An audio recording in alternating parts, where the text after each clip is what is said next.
समुपस्थित समादरणीय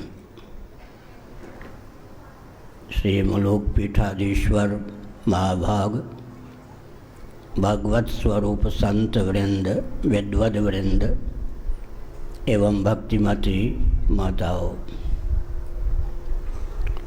यहाँ गोवंश का परिपालन आस्थापूर्वक हो रहा है। इसके समान या इससे बढ़कर कोई भी प्रकल्प हो नहीं सकता है। गोवंश की रक्षा में, उसके परिपालन में जिनका गुप्त अथवा प्रकट योगदान होता है, गोलोक विहारी भगवान उन पर अनुग्रह की वर्षा करते ही रहते हैं, कभी अघाते नहीं। अतः तन मन धन से गोवंश की रक्षा में जीवन का उपयोग और विनियोग होना चाहिए। साक्षात सच्चिदानंद स्वरूप सर्वेश्वर जब धराधाम पर अवतीर्ण होते हैं, वे गोचारण लीला का संपादन करते हैं, गोमूत्र का पान करते हैं, उनका श्री विग्रह गोमय मंडित होता है। इससे बढ़कर गोवंश का महत्व क्या हो सकता है। एक बार माँ यशोदा ने कहा, लाला तेरे चरण कमल से भी अधिक सुकोमल हैं, तो पाँव में जूती धारण कर गोचारण के अवसर पर। लाला श्याम सुंदर ने कहा, माँ इष्ट देवी गायें तो चप्पल नहीं पहनती, जूती नहीं पहनती, फिर मैं इष्ट की सेवा में चप्पल जूते का प्रयोग और विनियोग कैसे कर सकता हूँ। यह भगवान श्री कृष्ण का वचन है। इंद्र ने कोप किया, लेकिन भगवान ने गोवंश सहित गोपालों की रक्षा की। इसका अर्थ यह है, कदाचित कोई देवता भी किसी कारण कुपित हो जाए, अपने बल का उपयोग और विनियोग गोपालों तथा गोवंश को विध्वंस करने में करे, तो उसे भी गोविंद के आगे, गोपालों के आगे, गाय के आगे घुटना टेकने के लिए बाध्य होना पड़ता है। हमें केवल प्रतीक्षा ही नहीं है, बल्कि हमारी भावना है और तदर्थ स्वस्थ व्यूहरचना है। गोवंश के प्रति जिनके हृदय में सद्भाव नहीं है, वे राजनेता या राजनीतिक दल भारत में शासन करने में बिल्कुल अधिकृत नहीं हैं। और यह केवल बाह्य आडंबर पूर्ण शब्दावली नहीं है, हम इसके लिए कटिबद्ध हैं और स्वयं गोविंद से प्रार्थना करते हैं कि हम गोभक्तों को वह बल और वेग प्रदान करें कि गोवंश की समग्र रक्षा का मार्ग भारतवर्ष में ही नहीं, अपितु विश्व के अनेकों राष्ट्रों में प्रशस्त हो सके। सज्जनों, कल हमने कहा था, वदन्ति तत्तत्त्वविदस्तत्त्वं यज् ज्ञानमद्वयम् ब्रह्मेति परमात्मेति भगवानिति शब्द्यते यत् अद्वयं ज्ञानम तत्तत्त्वम्। त्रिपुटी के मध्य में जो ज्ञान है वह तत्व क्यों नहीं है? क्योंकि उसे आश्रय के रूप में, ज्ञाता विषय के रूप में ज्ञेय की अपेक्षा है। त्रिपुटी से अतीत पारंगत जो ज्ञान है वही वास्तव में तत्व है, जिसमें ज्ञाता, ज्ञान, ज्ञेय ये तीनों उल्लसित विलसित हो रहे हैं। इसी तथ्य को प्रकाशित किया गया श्रीमद् भागवत के द्वितीय स्कंध में। एकमेकतरा भावे यदा नोपलभामहे तृतयम तत्रयो वेद स आत्मा स्वाश्रयाश्रयः। सचमुच में ज्ञाता, ज्ञान, ज्ञेय जिससे उल्लसित हैं वही तत्व है। श्रीमद् भागवत के 12वें स्कंध में ललित उदाहरण प्रस्तुत किया गया। एक तेज है, अधिभूत उसका क्या है, आदि भौतिक धरातल पर वह तेजोनिष्ठ रूप के रूप में उल्लसित होता है। आध्यात्मिक धरातल पर वह नेत्र के रूप में उल्लसित होता है। आधिदैविक धरातल पर वह तेज सूर्य के रूप में उद्भासित होता है। एक ही तेज त्रिपुटी का रूप धारण करता है। अधिभूत रूप अध्यात्म नेत्र और अधिदैव सूर्य के रूप में तेज ही उल्लसित होता है। रूप के बिना तेज नहीं ऐसा नहीं कह सकते, लेकिन तेज के बिना रूप नहीं ऐसा कह ही सकते। नेत्र के बिना तेज का अस्तित्व नहीं ऐसा नहीं कह सकते, परम तेज के बिना नेत्र का अस्तित्व नहीं ऐसा कह ही सकते हैं। सूर्य के बिना तेज का अस्तित्व नहीं ऐसा नहीं कह सकते, लेकिन तेज के बिना सूर्य का अस्तित्व नहीं ऐसा कह ही सकते हैं। जैसे अधिभूत रूप अध्यात्म नेत्र अधिदैव सूर्य इन तीनों से पारंगत, इन तीनों के रूप में अभिव्यक्त तेज है, उसी प्रकार जो अखंड विज्ञान है वही ज्ञाता ज्ञान ज्ञेय के रूप में उल्लसित है। और वस्तु स्थिति यही है कि वही तत्व है। सज्जनों, हम समग्र वेद में आस्था रखते हैं। गोस्वामी तुलसीदास जी महाभाग ने परमात्मा के स्वरूप का ललित दृष्टांत के माध्यम से चित्रण करते हुए कहा, पावक युग सम ब्रह्म विवेकु एक दारुगत एक देखिए एकु। एक दारुगत देखिए एकु, पावक युग सम ब्रह्म विवेकु। पर जो वेदांत वेद्य ब्रह्म है वो अग्नि के सदृश है।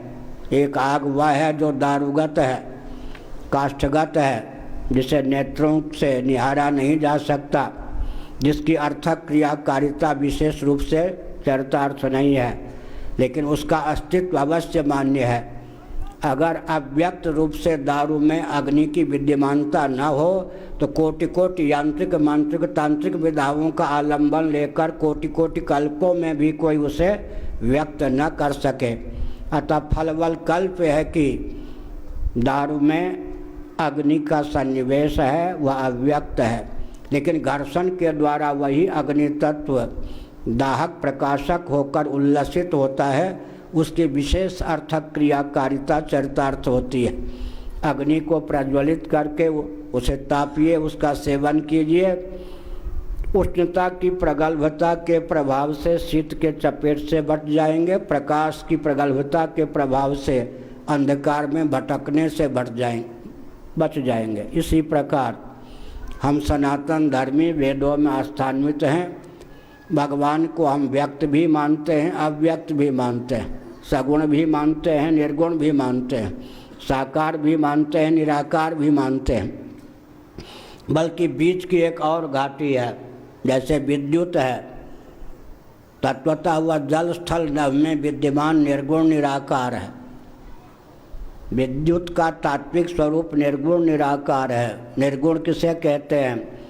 जिसका अस्तित्व हो और जिसकी अर्थक क्रियाकारिता या उपयोगिता विशेष रूप से चरितार्थ न हो, उसको निर्गुण कहते हैं।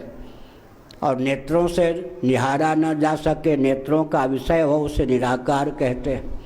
जल स्थल नभ में विद्यमान विद्युत निर्गुण निराकार है। पावर हाउस के माध्यम से, इस माइक नामक यंत्र के माध्यम से, विविध यंत्रों के माध्यम से जो बिजली काम करती है वह सगुण निराकार है। उसकी विशेष अर्थक क्रियाकारिता भी परिलक्षित है, लेकिन नेत्रों का वह विषय नहीं है। परंतु बल्ब के माध्यम से या बादल मेघमंडल के माध्यम से जो बिजली व्यक्त होती है वह सगुण साकार है। उसकी विशेष अर्थक क्रियाकारिता भी चरितार्थ है और नेत्रों का वह विषय भी है। इसी प्रकार हमारे भगवान तत्वतः निर्गुण निराकार होने पर भी अचिंत लीला शक्ति के अमोघ प्रभाव से सगुण निराकार और सगुण साकार भी होते हैं। भगवान श्री कृष्णचंद्र का एक वचन श्रीमद् भगवद गीता के 4th अध्याय में अंकित है। उसका अनुशीलन करने पर भगवान के त्रिविध रूपों का विज्ञान हो जाता है। अजोपि सन् अव्ययात्मा भूतानाम ईश्वरोपि सन् प्रकृतिम स्वामधिष्ठाय संभवाम्यात्म मायया। भगवान ने कहा मैं अज हूँ, अव्यय आत्मा हूँ। इन दो शब्दों के माध्यम से भगवान ने अपने निर्गुण निराकार स्वरूप को ख्यापित किया। भूतानाम ईश्वरोपि सन् प्रकृतिम स्वामधिष्ठाय कहकर भगवान ने अपने सगुण निराकार स्वरूप को ख्यापित किया। संभवाम्य आत्म माया कहकर भगवान ने स्वयं के सगुण साकार स्वरूप को ख्यापित किया। अतः भगवान निर्गुण निराकार भी हैं और निर्गुण निराकार होते हुए वे सगुण निराकार भी होते हैं तथा सगुण साकार होते हुए वे स्वयं को सगुण निराकार होते हुए वे स्वयं को सगुण साकार रूप में भी व्यक्त करते हैं। इसलिए सज्जनों, एक विचित्र बात है, गुलाब में जो बीज है अंकुरोत्पादनी शक्ति से विशिष्ट वस्तु है, उसमें विविध प्रकार के कार्यों को उत्पन्न करने की क्षमता सन्निहित है। हमारे सांख्यवादियों ने माना कि शक्ति कार्यानुमेया होती है, शक्ति का अधिगम नहीं होता, प्रत्यक्ष प्रमाण का विषय शक्ति नहीं होती। पंचदशी कार्य विद्यारण्य स्वामी जी ने एक दृष्टांत दिया, अंगार को छू लें, स्फोट या दाह का अनुभव होगा। अंगार भी नेत्रों के द्वारा प्रत्यक्ष है, लेकिन उसमें दाहिका शक्ति कार्यानुमेया है, प्रत्यक्ष नहीं है। तो सांख्यों के अनुसार शक्ति कार्यानुमेया होती है। गुलाब के बीज में जहाँ कंटकों को उत्पन्न करने की क्षमता है, वहाँ पत्तियों को भी व्यक्त करने की क्षमता है। इन विलक्षण शक्तियों से और विलक्षण वह शक्ति है जो दिव्य पराग मकरंद से युक्त पुष्पों को प्रकट करती है। इसका अर्थ यह है कि सावधान 22 पसेरी की कहावत चरितार्थ नहीं है। परास्य शक्ति विविधैव श्रूयते स्वाभाविकी ज्ञान वाला क्रिया च। गुलाब के बीज में कहाँ तो तीक्ष्ण कंटकों को व्यक्त करने की शक्ति, कहाँ पत्ती इत्यादि को प्रकट करने की शक्ति, कहाँ इन शक्तियों से विलक्षण वह शक्ति जो दिव्याति दिव्य पराग मकरंद से युक्त पुष्पों को प्रकट करती है। इसी प्रकार हमारे सनातन सच्चिदानंद स्वरूप सर्वेश्वर में जहाँ जगत को व्यक्त करने की शक्ति सन्निहित है, जहाँ जीवों को व्यक्त करने की 84 लक्ष प्रकार के शरीरों से उल्लसित करने की शक्ति सन्निहित है, वहाँ स्वयं को श्री रामकृष्ण आदि रूपों में भी व्यक्त करने की शक्ति सन्निहित है। उसे कोई प्रतिबंधित नहीं कर सकता। और एक विचित्र तथ्य है, भगवत पाद शिवावतार शंकराचार्य महाभाग ने बताया, स्वभाव को लेकर प्रश्न चिन्ह उपस्थापित नहीं होता। अगर कोई कहे कि चंदन सुगंधित क्यों, तो उसका अनर्गल प्रलाप माना जाएगा। स्वभाव को लेकर प्रश्न चिन्ह उपस्थापित नहीं किया जा सकता। चंदन में सुगंध स्वभाव सिद्ध है, लेकिन चंदन को सूंघने पर दुर्गंध की प्राप्ति हो रही हो तो कहना होगा मलिन द्रव्य के संसर्ग से चंदन में दुर्गंध की अभिव्यक्ति होती है। घर्षण के द्वारा जब मलिन द्रव्य का अपनोदन कर दिया जाता है तो चंदन में सन्निहित स्वभाव सिद्ध सौगंध की अभिव्यक्ति हो जाती है। इसी प्रकार एक संकेत है, गोस्वामी तुलसीदास जी महाभाग ने अवतार का बहुत मनोरम ढंग से चित्रण किया। जल हिम उपल विलग नहीं जैसे, जल में शीतलता अनागंतुक है, स्वभाव सिद्ध है। वायु के योग से, क्षेत्र विशेष के योग से जब वह शीतलता प्रगल्भता को प्राप्त हो जाती है तो जल हिम के रूप में व्यक्त होता है। तो जैसे जल में स्वतः सिद्ध जो शैत्य है, शीतलता है, उसी की प्रगल्भता से जल हिम का रूप धारण करता है। इसी प्रकार भगवान जो कि सच्चिदानंद स्वरूप सर्वेश्वर हैं, उनमें संधिनी संबित और ह्लादनी शक्ति है।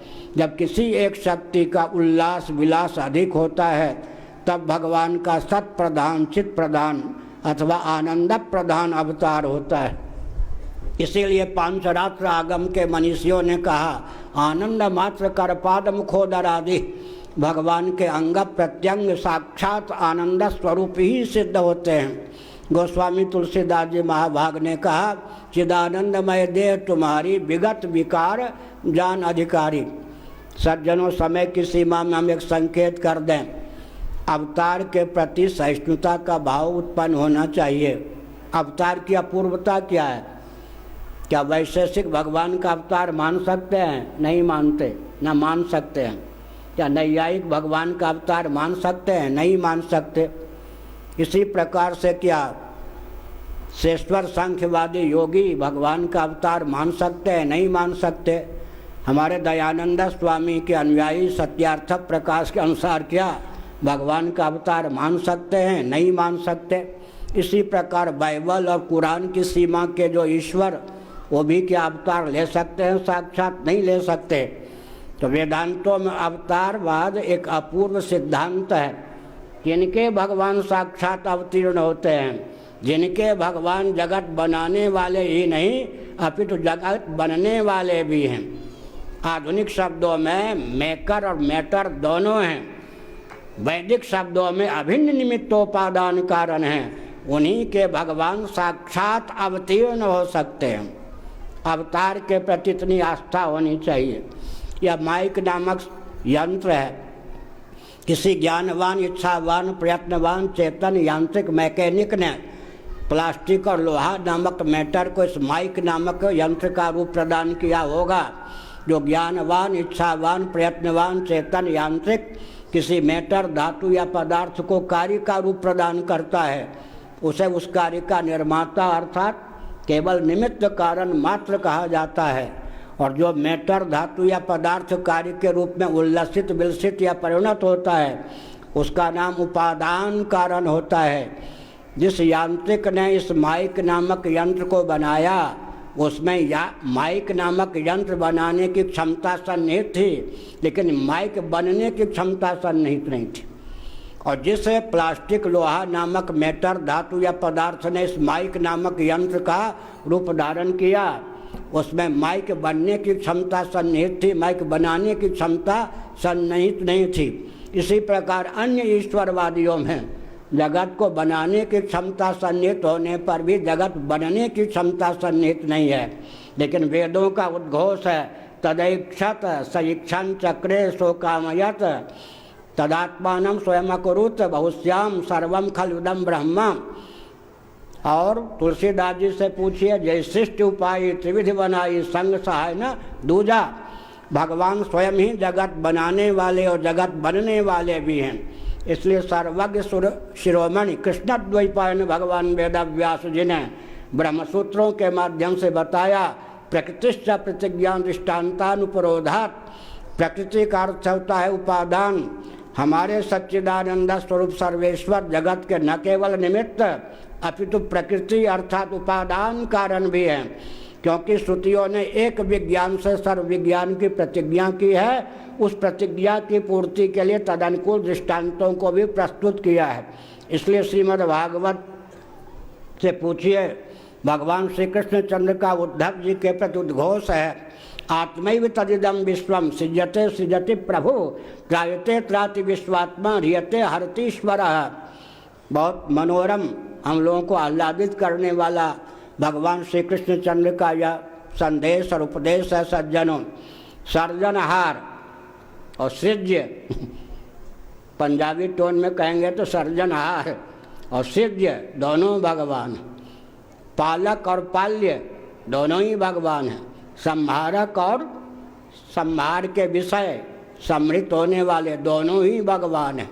इसलिए हमारे भगवान सर्व रूपों में उल्लसित हैं। परम श्री रामकृष्ण आदि निरावरण ब्रह्म हैं।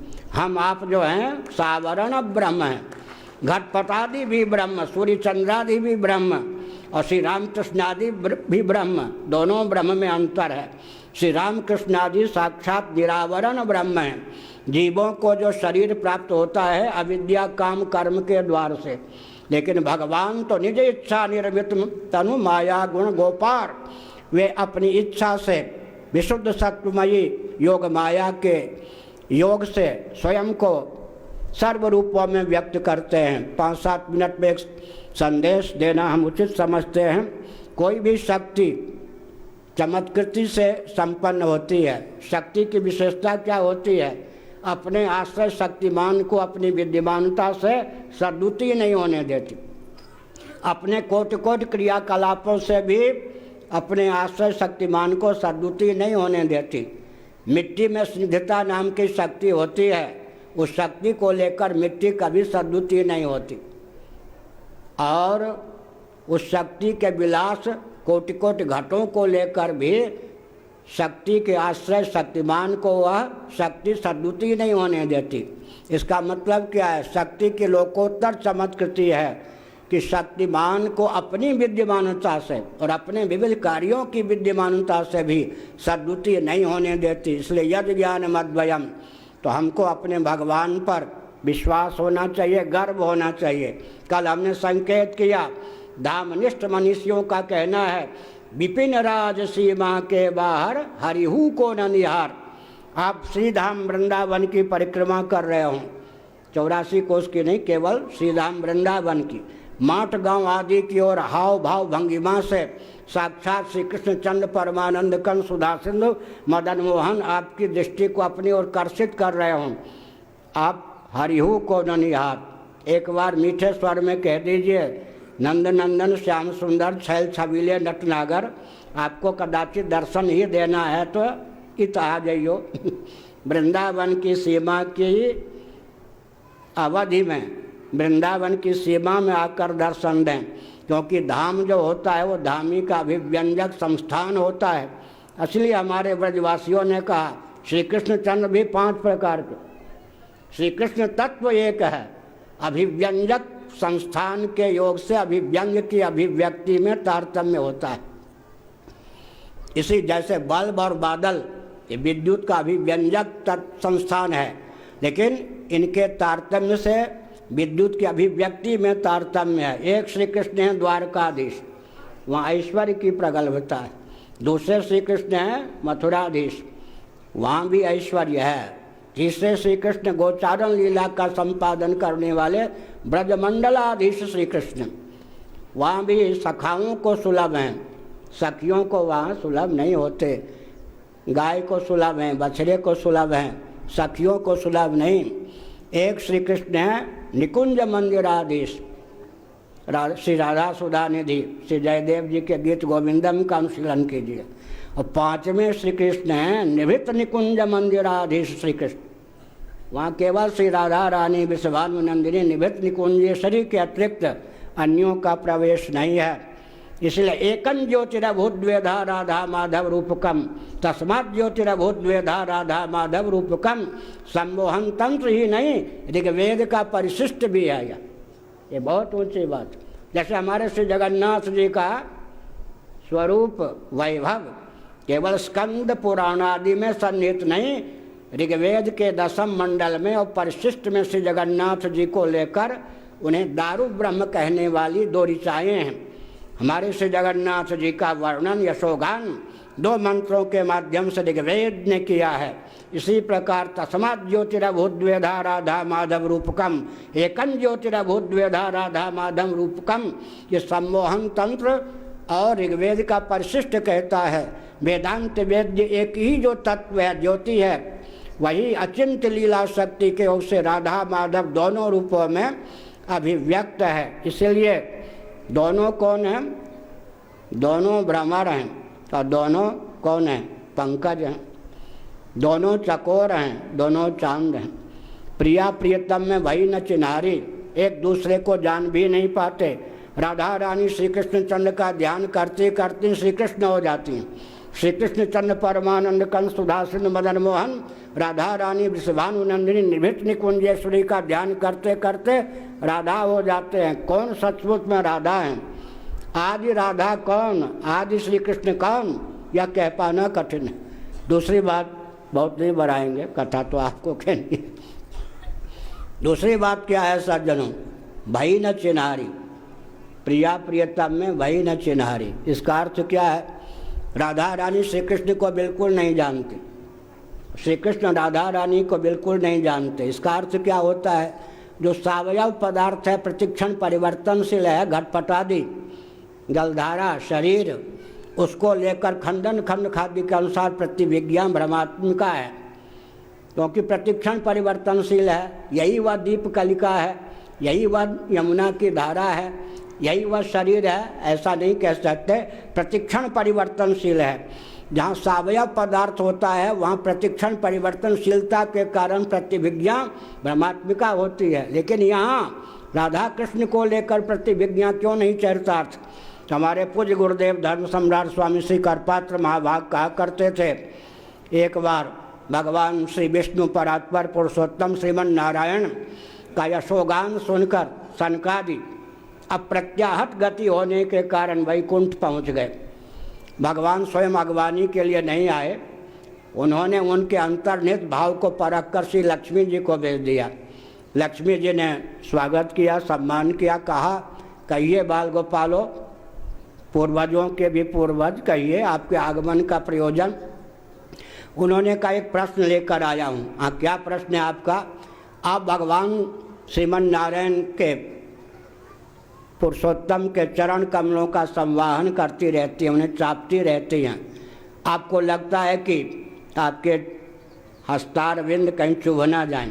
ऐसा सुना है। कितने सुकोमल भगवान के श्री चरण कमल हैं, कितना सौंदर्य, कितना माधुर्य, कितना सौरस्य भगवान में है, इसका जरा वर्णन करके बताइए। वो समझ गए कि भूल कर रहे प्रश्न में। उन्होंने कहा कुछ प्रतीक्षा कीजिए। श्री लक्ष्मी जी पहुँच गई, पुनः संवाहन करने लगी, भगवान के वदनारविंद, करारविंद, हस्तारविंद का अवलोकन करने लगी। घंटों बीत गए। सनकादि ने सोचा लक्ष्मी जी तो झूठ नहीं बोलती, ये हंसा दें आपको। जब हम नए नए आए थे पुरी में, उड़ीसा के व्यक्ति जो आते थे कहते थे आ रहा हूँ, वहाँ जाना अशुभ माना जाता। अब फिर आते नहीं थे घंटों भर, तो हम सोचते थे सब झूठ बोलते हैं। फिर सोचा कि सब झूठे ही बोलते हैं यहाँ पर, कोई भी जाते समय कहता आ रहा हूँ। तो हमने एक से व्यक्ति से कहा यहाँ सब झूठ बोलते हैं क्या? क्या झूठ बोलते हैं? यहाँ लोग कहते आ रहा हूँ, फिर बरसों नहीं आते, घंटों नहीं आते। उन्होंने कहा यहाँ जाना अशुभ मानते हैं, आ रहा हूँ कहते हैं, जाना नहीं बोलते, आ रहा हूँ। इसका अर्थ समझ लीजिए कि जा रहा हूँ। तो लक्ष्मी जी निकली नहीं। सनकादि ने सोचा लक्ष्मी जी तो झूठ नहीं बोलती, जैसे हमारे संत लोग झूठ नहीं बोलते, तो कोई ना कोई प्रश्न करने में चूक हुई होगी। तब उन्होंने ध्यान किया तो निष्कर्ष क्या निकला? प्रतिविज्ञा कब होती है? किसी वस्तु का व्यक्ति का समग्र अनुभव होने पर उसका संस्कार अंतःकरण में पड़ता है।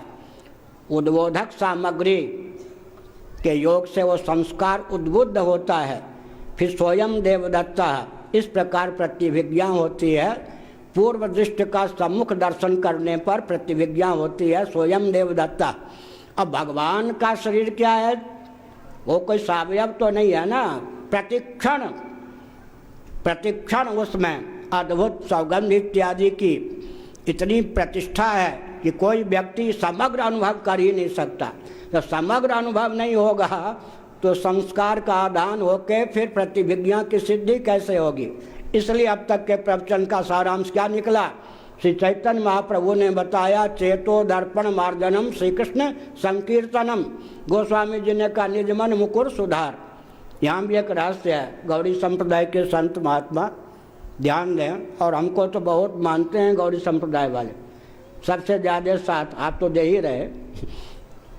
उड़ीसा में गौड़ी संप्रदाय वाले बहुत साथ देते हैं, आप तो दे ही रहे। आप कोई बाहर के तो नहीं है, मठे के हैं। तो हमने एक संकेत किया, हमारे पूज्य गुरुदेव ने एक रहस्य बताया, उसी को कह के प्रवचन को विराम देता हूँ। पूज्य गुरुदेव ने कहा जब दूसरे का रूप देखना हो, मुखचंद्र देखना हो, तो नेत्र ही पर्याप्त होते हैं ना, या वहाँ दर्पण की आवश्यकता होगी? जब दूसरे का मुखचंद्र देखना होता है तो नेत्र ही पर्याप्त होते हैं। आइए महानुभाव विराज, यहाँ ले आओ भाई, श्री अयोध्या धाम। हाँ, अभी तो दर्शन हुआ था, इधर ले आई, ऊपर ले आई। हाँ, तो हमने संकेत किया, सुनिए। जब दूसरे के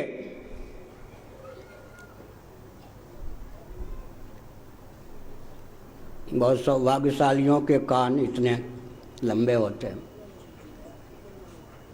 विराज विराज।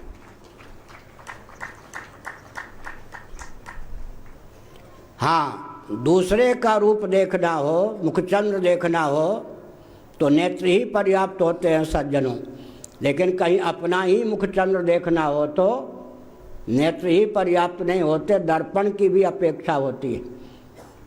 ठीक है ना? दूसरे का मुखचंद्र देखने के लिए नेत्र ही पर्याप्त हैं, लेकिन अपना ही मुखचंद्र देखना हो तो दर्पण की अपेक्षा होती है। कदाचित श्री कृष्ण चैतन्य महाप्रभु को, पूरा नाम क्या था? श्री कृष्ण चैतन्य।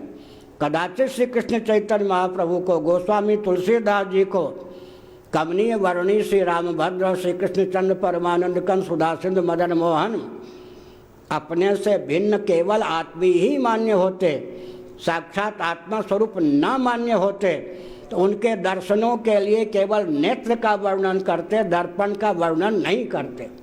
इसीलिए चेतो दर्पण मार्जनम श्री कृष्ण संकीर्तनम निजमन मुकुर सुधार, दर्पण में लागी काई तो दरस कहाँ ते पाई। अतः हमारा आपका हृदय जो है सज्जनों, वो क्या है? दर्पण के सदृश है।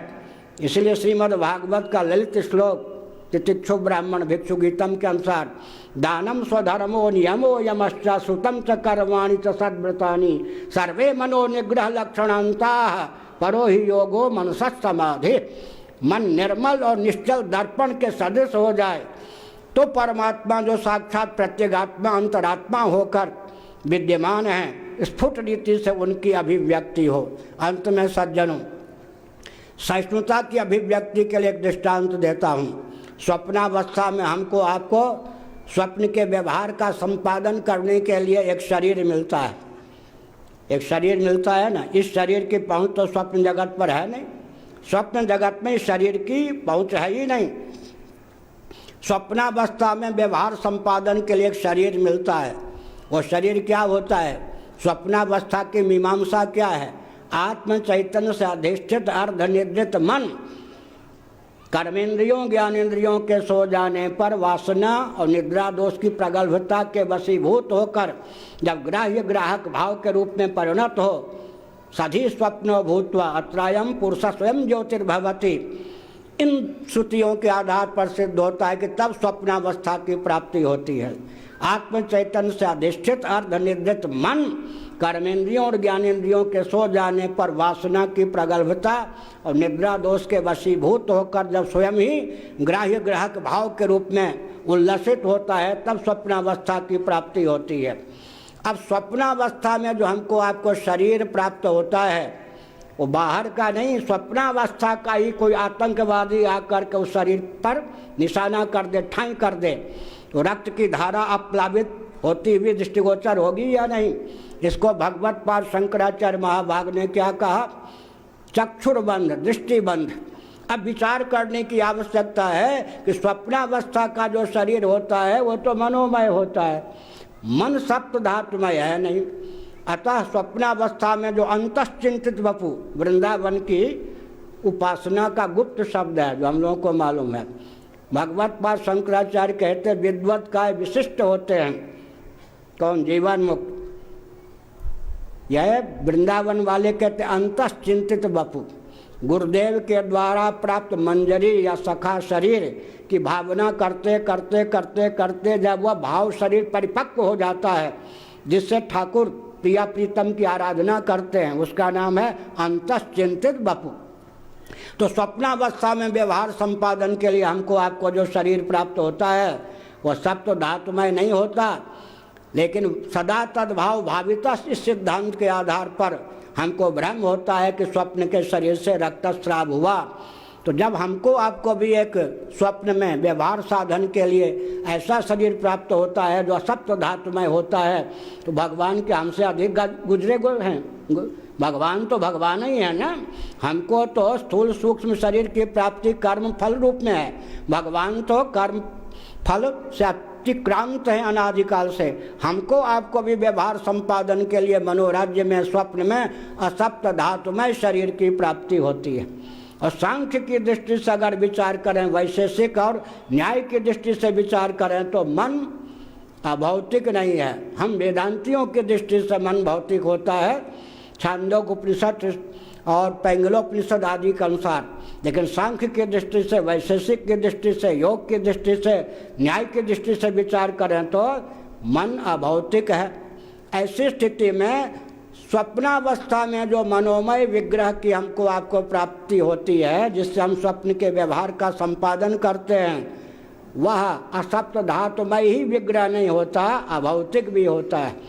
इस प्रकार से विचार करेंगे तो भगवान का जो श्री विग्रह दिव्यात दिव्य है, उसकी सहिष्णुता जीवन में आएगी। अंत में सज्जनों, हमारा आपका यह स्थूल शरीर क्या है? सगुण साकार। कर्मेंद्रियां, ज्ञानेंद्रियां, अंतःकरण, प्राण, ये सब सगुण निराकार हैं। सूक्ष्म शरीर सगुण निराकार